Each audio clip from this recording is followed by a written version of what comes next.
হাতে গোনা আর মাত্র কয়েকদিন পর বা কয়েক ঘন্টা পর তোমাদের এসএসসি পরীক্ষা। কি নিয়ে যাবা তোমরা আর কি নেওয়া যাবে না, মূলত টপিক দুইটা। কারণ অনেক শিক্ষার্থী অনেক কিছু নিয়ে যাও যেটা আসলে নেওয়া উচিত না, আবার অনেক কিছু মিস করে যাও। আর কিছু অতিরিক্ত পরামর্শ দিব, যেহেতু পরীক্ষা কেন্দ্রে ফার্স্ট টাইম এক্সপিরিয়েন্স, আত্মবিশ্বাসের কমতি থাকবে, অনেক ভুল হবে, অনেক সিদ্ধান্ত নিতে সমস্যায় পড়বা। তো এই ভিডিওটা তোমাদের সবার জন্য। আজকে আমরা টোটালি দুইটা পয়েন্টে এবং অতিরিক্ত পরামর্শ টোটাল তিনটা পয়েন্ট আলোচনা করবো। আমরা মূল টপিকে যাবো তার আগে বলছি, তোমরা যারা এখন আমাদের YouTube channel, Facebook page subscribe follow করে রাখো। আর যারা আমাদের এসএসসি 26 সাজেশন কোর্সে এখনো জয়েন করতে চাও, জয়েন করে নিতে পারো, বিস্তারিত দেখে নাও। এসএসসি 26 পরীক্ষার্থীরা, তোমাদের জন্য আমরা চালু করেছি এসএসসি 26 সাজেশন কোর্স। এই কোর্সে তুমি পাচ্ছ সকল বিষয়ের সৃজনশীল, নৈবেত্তিক, সংক্ষিপ্ত প্রশ্নের সাজেশন পিডিএফ আকারে, জ্ঞান এবং অনুধাবনমূলক প্রশ্ন, গত 10 বছরের প্রশ্ন যাচাই বাছাই করা হয়েছে। ইনশাল্লাহ 90% পরীক্ষায় তোমাদের কমন পড়বে এই প্রশ্নগুলো থেকে। অনলাইন এমসিকিউ পরীক্ষা আমরা তোমাদেরকে নিব, দৈনিক পড়ার রুটিন, আপডেট, গাইডলাইন সব কিছু পাচ্ছ। এবং কোর্সের মেয়াদকাল একদম তোমাদের এসএসসি পরীক্ষা পর্যন্ত। মাত্র 290 টাকায় তোমরা এই কোর্সে জয়েন হতে পারবে এবং পিডিএফগুলো ডাউনলোড করে পড়া শুরু করে দাও এখনই। বিকাশ বা নগদ থেকে এই নাম্বারে 290 টাকা সেন্ড করো, এরপরে আমাদেরকে হোয়াটসঅ্যাপে জানাও, আমরা তোমাকে কোর্সে এখনই যুক্ত করে দিচ্ছি এবং ডাউনলোড করে পড়া শুরু করে দাও। আশা করি তুমি বিস্তারিত দেখেছো, চাইলে কোর্সে জয়েন করে শীটগুলো কালেক্ট করতে পারো। যারা প্রচুর পড়তে রাজি কিন্তু কি পড়বা সাজেশন পাচ্ছ না, তারা সাজেশন শীটগুলো সংগ্রহ করে সেই অনুযায়ী অধ্যায়ভিত্তিক প্রস্তুতি নিতে পারো। এখানে সকল বিষয় শীট পাবে মাত্র 290 টাকায়। আমরা সেকেন্ড টপিকে যাচ্ছি। তো এখানে প্রথমেই আমরা টোটাল এখানে 6টার মতো জিনিস আছে যেগুলো তোমাদেরকে অফকোর্স নিয়ে যেতে হবে। তার সাথে এক্সট্রা তো 3টা টপিক আসেই। তো কি কি নিয়ে যাওয়া যাবে, যদি প্রথম নম্বর আমরা কথা বলি, তোমাদের 1 নম্বরে যে টপিকটা রয়েছে সেটা হচ্ছে যে এডমিট কার্ড অবশ্যই তোমাদেরকে নিয়ে যেতে হবে, এটা তো তোমরা বোঝো। রেজিস্ট্রেশন কার্ড সঙ্গে রাখতে হবে, এই দুইটা জিনিস তোমাকে কিন্তু কনফার্ম নিতে হবে, না তো তুমি পরীক্ষা কেন্দ্রে অনেক সময় প্রবেশ করতেই পারবে না। ওকে, এবং এডমিট কার্ডের তোমার এখানে অবশ্যই কোন পরীক্ষা কবে এগুলো কিন্তু সব দেওয়া আছে এডমিট কার্ডে। ওকে, তার সাথে 3 নম্বর তোমাদের যেটা রয়েছে সেটা হচ্ছে যে কলম, বল পয়েন্ট কলম এবং একাধিক রাখবে। এখানে কিছু পরামর্শ দেয়, অবশ্যই কলমগুলো পুরাতন কলম হইতে হবে, একদম ফ্রেশ, নতুন কলম না। কোনো কলম নিয়ে তোমরা একটু দাগাদাগি করার ট্রাই করবা, মানে কলমটা নতুন না, নতুন হলে কি কলম তোমার লিখতে হাত ব্যথা হয়ে যাবে। নতুন কলম একটু প্রথম দিকে কষ্ট হয়, আস্তে আস্তে ব্যবহারযোগ্য হয়। তো ট্রাই করবো ওটা বাসায় কেউ থাকলে অথবা নিজে নিজে একটু দাগাদাগি করে একটু ইউজ টু করে নিবা। ওকে, এবং মিনিমাম 3টা কলম রাখবা। কারো কাছে যেন কলমের জন্য যাওয়া না লাগে, দেখবা যে এক্সপেল করে দিছে, তোমাকে বহিষ্কার করে দিছে, খাতা টেনে নিয়ে গেছে, এমন যেন না হয়। 3টা কলম একদম কালো বল পেন কলম তুমি সাথে রাখবা। 4 নম্বরে যে পয়েন্টটা সেটা হচ্ছে পেন্সিল, রাবার, কাটার। এটা একটা পুরোটা সেট আপ, একটা পেন্সিল, একটা রাবার, একটা কাটার। সবচেয়ে বেস্ট হয় পেন্সিলের মাথায় যদি রাবার থাকে, মানে যেটা দিয়ে আমরা মুছি সেটা থাকে, এবং একটা কাটার নিব আমি, আমার সাথে এটা রাখতেই হবে। তাছাড়া যদি আমি আলাদাভাবে রাবার নেই সমস্যা নেই, বাট এই 3টে জিনিস রাখবা। কারণ অনেক সময় তুমি অনেক কিছু প্রশ্নে লেখা রাখতে পারে, অথবা উত্তরে তুমি লিখবা যেটা পার্মানেন্ট না, চাইলে পরে রাবার দিয়ে জন্য মুছে ফেলতে পারো। অথবা মার্জিন দেওয়ার ক্ষেত্রে অবশ্যই তুমি রাবার পেন্সিল ব্যবহার করবো, মার্জিন কখনোই কলম দিয়ে দিবা না। কারণ কলম দিয়ে দিলে ওটা ফিক্সড, মার্জিন তুমি যদি পেন্সিল দিয়ে দাও ওটা 1 সপ্তাহ পর চলে যাবে, তখন আর বোঝা যাবে না। মার্জিনটা কিন্তু দেখার দরকার নেই, জায়গা রাখলেই হয়। যদি এমনটা দিতে পারো, এমন হলে খুব ভালো হয়। 5 নম্বর যে টপিকটা সেটা হচ্ছে যে জ্যামিতি বক্স। জ্যামিতি বক্স অবশ্যই অঙ্ক পরীক্ষা সহ বেশ কিছু এক্সামের তোমার দরকার হয়, সো সেটা রাখবা।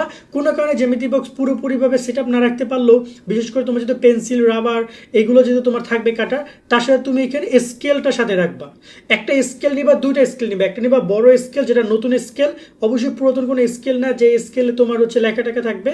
একটা নতুন এবং হচ্ছে যে তোমরা এখানে ট্রান্সপারেন্ট, মানে এপাশ থেকে ওপাশ দেখা যায় এমন স্কেলগুলো নিবা। তার সাথে একটা ছোট মিনি স্কেল নিবা, জ্যামিতি বক্সের মধ্যে যেটা পাওয়া যায়। কারণ ছোট ছোট টেবিল করার দরকার হয়, তখন বড় স্কেল নিয়ে নাড়াচাড়া করতে টাফ হয়ে যায়, তখন ছোট স্কেলটা তুমি ব্যবহার করবা। এবং 6 নম্বর সবচেয়ে গুরুত্বপূর্ণ, সেটা হচ্ছে হাত ঘড়ি। সাধারণ একটা হাত ঘড়ি নিবা, যেটা কোনো স্মার্ট বা ডিজিটাল না। সাধারণ হাত ঘড়ি বলতে আমার একটা ঘড়ি আছে, কই এখন তো নাই, যাই কেন, মূল কথা হচ্ছে যে তোমার লেখাটা দেখা যায়। অথবা কাটা সিস্টেম হলো একটা সমস্যা, যে কাটাগুলো কখন খুঁজতে, কোনটা মিনিট কোনটা সেকেন্ড, অনেক সময় চোখের ভুল হয়ে গেলে একটা সমস্যা হয়ে যায়। সো তুমি ট্রাই করবা যে ঘড়িটা লেখা থাকে যে 6টা 10, 10টা বা 30, 10টা 40, এভাবে একদম সংখ্যা লেখা থাকে, ওইটা তোমার জন্য বেস্ট হয়। ওরকম একটা ঘড়ি তুমি ব্যবহার করে ট্রাই করবা, যদি না থাকে কেনার ট্রাই করো। ঠিক আছে, তো এই হচ্ছে টোটাল বিষয়। এবং তার সাথে তুমি তোমার ক্যালকুলেটর নিবা, যেটা বোর্ডের অনুমোদিত কি 100 ms, 99 ES, EX, সিডব্লিউ এগুলো কিন্তু ইউজ করা যাবে। আরও বেশ কয়েকটা ক্যালকুলেটর অনুমোদন দিয়েছে এগুলো তোমরা ওই ক্যালকুলেটরগুলো ব্যবহার করবা। তার সাথে স্কেল অবশ্যই বললাম, দুইটা স্কেল, একটা ছোট একটা বড়। ফাইল একটা ট্রান্সফার্ড ফাইল, অর্থাৎ ফাইলের এপাশ থেকে ওপাশ জন্য দেখা যায়, নয়তো কিন্তু অনেক সময় পরে কিন্তু ফাইল ছুড়ে ফেলাই দিবে টিচাররা। নিয়ম না কিন্তু ফাইল নেওয়ার, বাট তারপর তুমি ফাইল নিচ্ছ যে তোমার সব ডকুমেন্টগুলো নিতে হবে, স্বাভাবিক। এবং ট্রাই করবা তোমার যে এই যে এডমিট কার্ড, রেজিস্ট্রেশন কার্ড, এইটা একটা ফাইলের মধ্যে রাখার, আর কলম এগুলো একটা ছোট ফাইলের মধ্যে রাখার ট্রাই করবা। কেন জানো? কারণ হচ্ছে যে অনেক সময় কলম কিন্তু কালি দিয়ে এই জিনিসগুলো নষ্ট হতে পারে, তাই দুইটা আলাদা আলাদা সেপারেট ফাইলে রাখার ট্রাই করবা এবং দুইটাই ট্রান্সপারেন্ট রাখবা যাতে করে দেখা যায়, নয়তো রঙিন ফাইল কিন্তু অনেক সময় শিক্ষকরা অ্যালাউ করে না, বা ওইটা পরবর্তীতে প্রবলেম করতে পারে তোমাকে। এবার আমরা কথা বলি যে তোমাদের মূলত কি কি নেওয়া যাবে না। ওকে, নেওয়া যাবে না কোনটা কোনটা সেটা একটু দেখে নিই। তো এখানে প্রথমে আমি যদি তোমাদেরকে দেখাই সেটা হচ্ছে মোবাইল ফোন সম্পূর্ণ নিষিদ্ধ। 2, স্মার্ট ঘড়ি, ইলেকট্রিক ডিভাইস মানে হেডফোন, ইয়ারবাডস, সামথিং যা আছে, স্মার্ট ওয়াচ থেকে শুরু করে সব কিছু নিষিদ্ধ, বোঝো তো। এবং পাইলে কিন্তু তোমাকে এক্সপেল করে দিবে, তাই এই জিনিসগুলো আগে থেকেই একদম দূরে দূরে রাখো।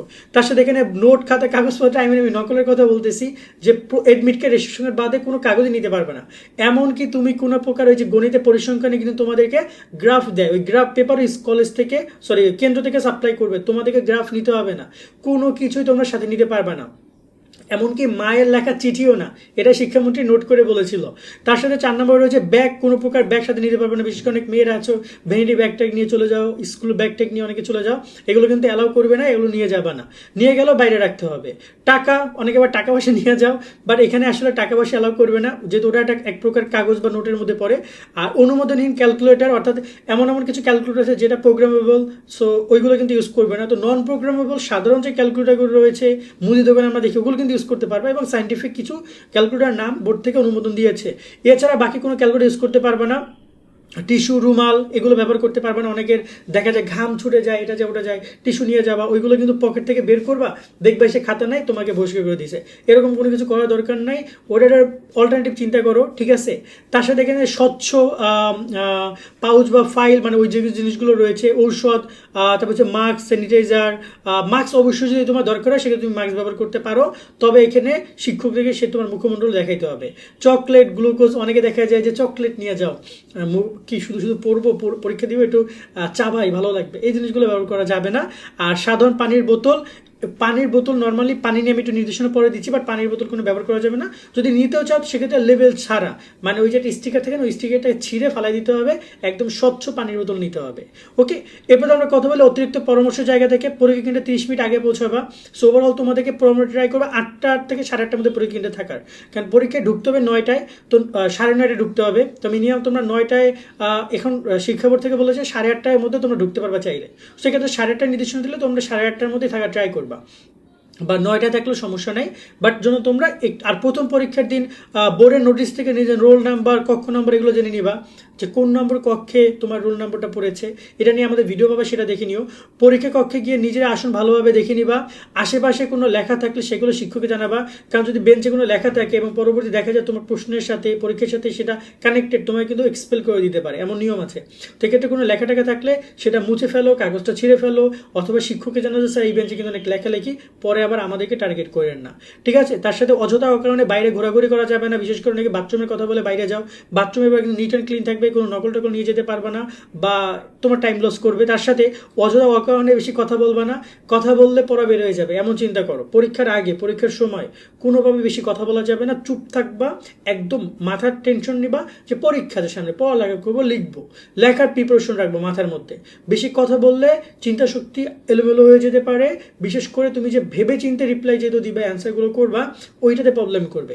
এবং শিক্ষকের কথা বলে শিক্ষকের পানির ব্যবস্থা করা, যেহেতু তোমাদের এখানে কোনো পানি ইউজ করে দিবে না, অনেক সময় পানি কক্ষ দেয় না, সেক্ষেত্রে একটা জগ, গ্লাস এটা কিন্তু সাপ্লাই থাকে স্কুলে। এটা তোমার যদি কারো পানি দরকার অবশ্যই বলে দিবা, স্যার আমাদের জন্য পানির ব্যবস্থা করুন, এবং এটার দায়ভার অবশ্যই পরীক্ষা কেন্দ্র নিবে, কারণ তারা ব্যবস্থা করবে।